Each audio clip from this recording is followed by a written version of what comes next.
Magandang umaga sa inyo lahat yun. Linog. Unang pasok ng mga bata na lindol. Mga 7 plus. Mga 7 point, hindi ko alam. Basta mga 7 magnitude. Wala. Puli na sila mabab. Puli na sila. Yung puli ng mga bata. At ako nagpuli na yung mga bata na umuwi na. Sobrang lakas talaga mga kabatang. Mga 7 point magnitude na yun. Hindi ko alam. Sobrang lakas talaga. Kasi nandun kami sa may eskwelahan. Nag-deliver ako ng yelo, lakas talaga mga kapatang. Nag-uwi na yung mga estudyante. Kami sa may, sa may Coronadal City. Dito sa may Marbella, Coronadal City. Dito kami nakatira sa may Coronadal City. Sobrang lakas talaga. Siguro yung malalapit sa dagat, yung sentro talagang yung bahay namin talaga yung mga naglaglagan. So nag-uwi na yung mga bata, mga kapatang, mga estudyante.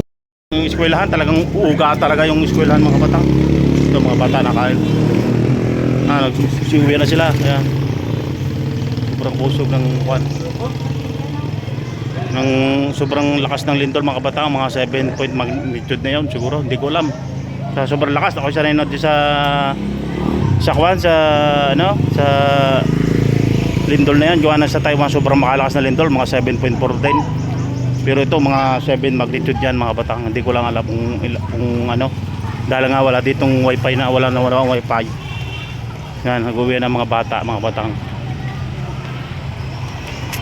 Uwi na sila yun. Wala nang pasok. Grabe kalakas ng lindol. Ito eskwelahan yan mga batang Talagang uga talaga mga batang yung eskwelahan no. Uga talaga yan. Talagang nando kami sa loob ng eskwelahan. Gawa nang dideliver kami ng yelo. Dideliver kami mga kabatang na yelo yan talagang lakas talaga. Ramdam ko talaga mga 7 point yun mga 7 magnitude yun.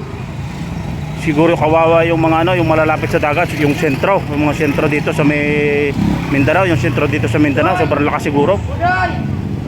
Baka may bumagsak na mga building baga kawawa.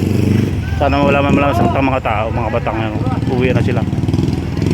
Dito yun, kinakaano ng mga estudyante ng mga magulang. Kuya, isara mo rin. Buksan mo yan. Ha? Yan o.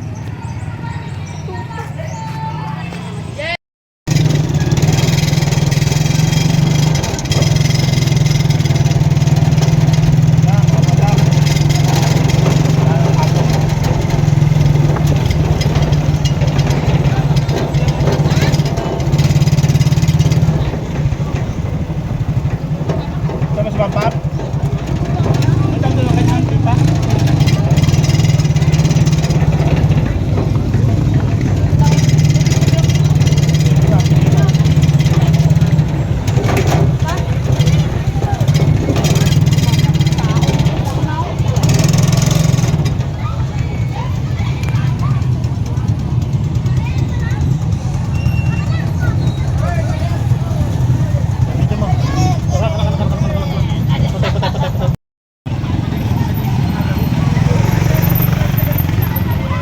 Yan mga batang, labasan ng mga estudyante. Galang nga sa lindol, super lakas. Wala nang pasok ngayon mga estudyante, mga batang.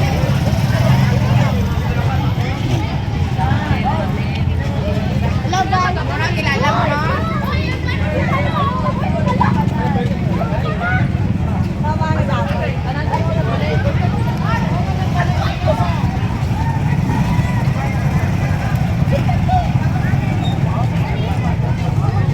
Yan na, labasan ng mga bata.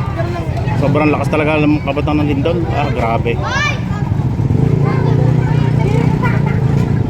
So papasok muna tayo sa loob. Kukain natin mga gamit natin. Kuha ng mga deliver tayo ng yelo. Sigurado hindi na tuloy yung pagbili nila ng yelo, mga batang. Yan, right.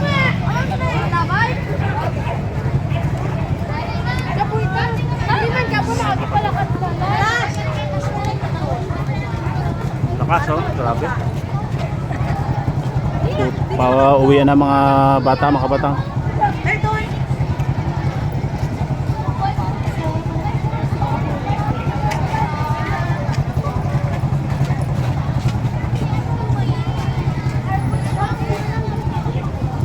Yan, wala na. Yan.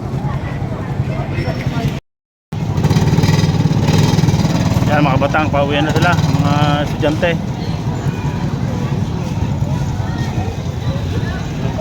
Kasi tinitingnan nila yung ano, yung building kung may ano, may nasira ba sa building.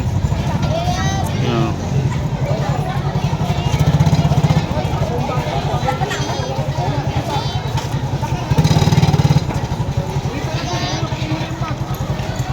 May na kunya na to, no? Tulog. Yun, no? Grabe. Pauwi na sila. Map! Huli na! Nate ka doon ni Papa Gumaw. Huli na, nate ka doon ni Papa Gumaw. Dali.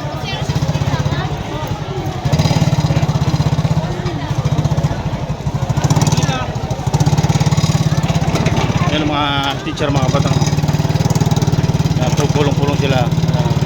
Sobrang lakas talaga dito mga batang ng lindol. Ramdam na ramdam ko. Kami nasa ko ng puno. Grabe, oh. So yung mga magtitinda po, pauwi na rin mga kabatang yung magtitinda.